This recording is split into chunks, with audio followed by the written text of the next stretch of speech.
Bonjour, je vous propose une deuxième vidéo sur le thème de la loi binomiale, l'une de nos lois de probabilité. Donc je vous conseille de faire comme la dernière fois, à savoir, tout d'abord nous allons lire l'énoncé ensemble, puis je vous propose de mettre la vidéo en pause, d'essayer par vous-même, puis on se retrouvera pour une correction écrite et orale, détaillée, pour que vous ayez des conseils pour progresser. Donc au niveau du contexte, on est sur un signal porteur qui va être utilisé pour transmettre des signaux numériques avec donc des bits, de façon donc périodique.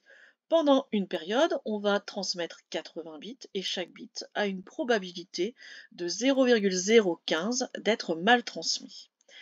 On note ensuite x, la variable aléatoire, qui va associer pour chaque période le nombre de bits qui sont mal transmis durant cette période. Donc on est sur un énoncé très classique et on vous demande au niveau des questions aussi quelque chose de très classique.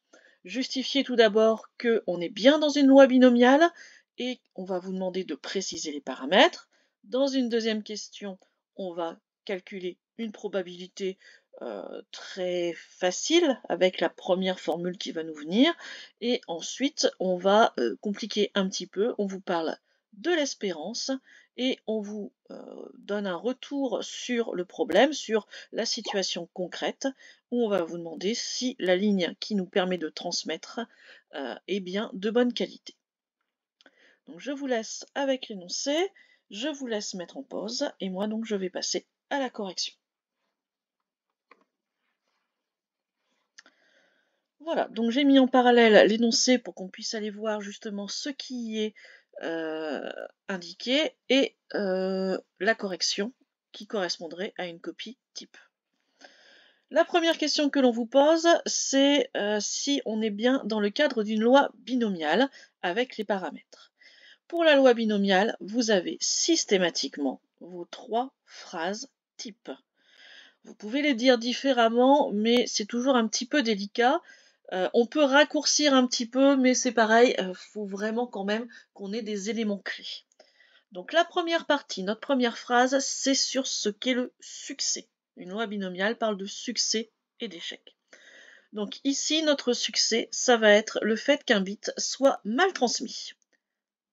Pourquoi? Parce que c'est tout d'abord ce dont on parle dans l'énoncé. On parle bien de cette probabilité-là, et on vous dit que x, notre variable aléatoire, va compter les bits mal transmis. Donc, c'est bien ça notre succès. Et sa probabilité, elle est donnée dans l'énoncé, elle est de 0,015. Donc c'est notre premier paramètre ici, qui est de 0,015, qui va nous servir.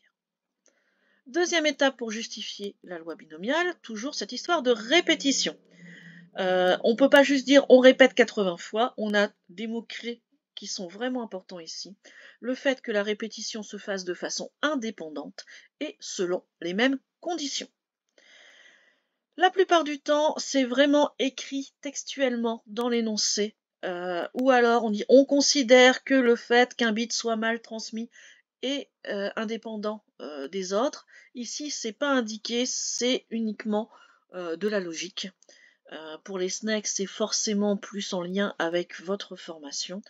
C'est pas parce qu'un bit est mal transmis que tous ceux qui sont après, par exemple, seront mal transmis. Il n'y a pas de raison. Il y a bien cette histoire d'indépendance. Mais dans la plupart des énoncés, c'est écrit plus clairement que dans celui que je vous ai proposé là. En tout cas, le fait de répéter 80 fois nous donne notre deuxième paramètre qui est n égale 80. Notre troisième phrase est plus là pour dire qu'on est dans le bon contexte, à savoir que notre variable aléatoire est bien un compteur de succès, on compte bien les bits mal transmis, et donc on va signifier qu'on est dans notre loi binomiale, ici avec ce B majuscule, on met d'abord le nombre de répétitions, 80, puis la probabilité de succès. Si vous voulez vraiment raccourcir ça, vous écrivez succès, deux points, le bit est mal transmis, P égale 0,015, mais c'est un peu léger. De même, pour la deuxième phrase, répétition, 2 points, 80 fois, mais de façon indépendante et dans les mêmes conditions, ça vous ne pouvez pas y échapper. On ne peut pas vraiment faire plus simple en fait. Question 2. On veut calculer la probabilité que tous les bits soient correctement transmis durant une période. S'ils sont tous correctement transmis, ça veut dire que le nombre qu'on compte, qui est celui des mal transmis, doit être égal à 0. On a 0 bits qui sont mal transmis, donc on va chercher la probabilité que x soit égal à 0. S'il n'y a rien de précisé, vous devez, au moins une fois dans votre copie, écrire la formule. Puis ensuite, si vous avez une répétition, si vous devez faire plusieurs fois des calculs comme cela, vous pouvez utiliser la calculatrice. Je réexpliquerai après comment. Mais normalement, la première fois, vous devez justifier correctement. Si vraiment, par contre, vous ne savez pas le faire, si vous ne connaissez pas votre formule, passez directement à la calculatrice. Encore une fois, c'est mieux que rien. Votre formule ici, pour x égale 0, on va mettre cette grande parenthèse ici, c'est le coefficient binomial. C'est le nombre de chemins si on devait faire un arbre de probabilité. Et donc, c'est tous les chemins qui ont 0 succès sur les 80. Voilà ce que ça veut dire. Ce nombre-là, par contre, vous devez forcément le trouver à la calculatrice. Selon les modèles de calculatrice, vous avez les parenthèses, vous avez écrit ou alors combinaison, ou vous avez aussi un grand C.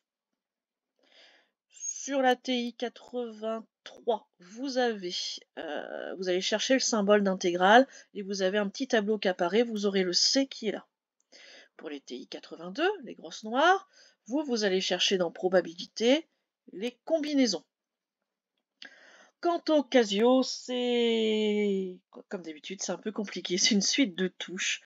Je pense que c'est dans options, mathématiques ou alors probabilité, vous avez l'un des deux dans vos menus. Bon, vous avez ce coefficient binomial. Réellement ici on a un seul chemin où on n'aura que des échecs. Pardon. J'ai dit tout à l'heure, donc 0 succès sur 80, c'est bien que des échecs.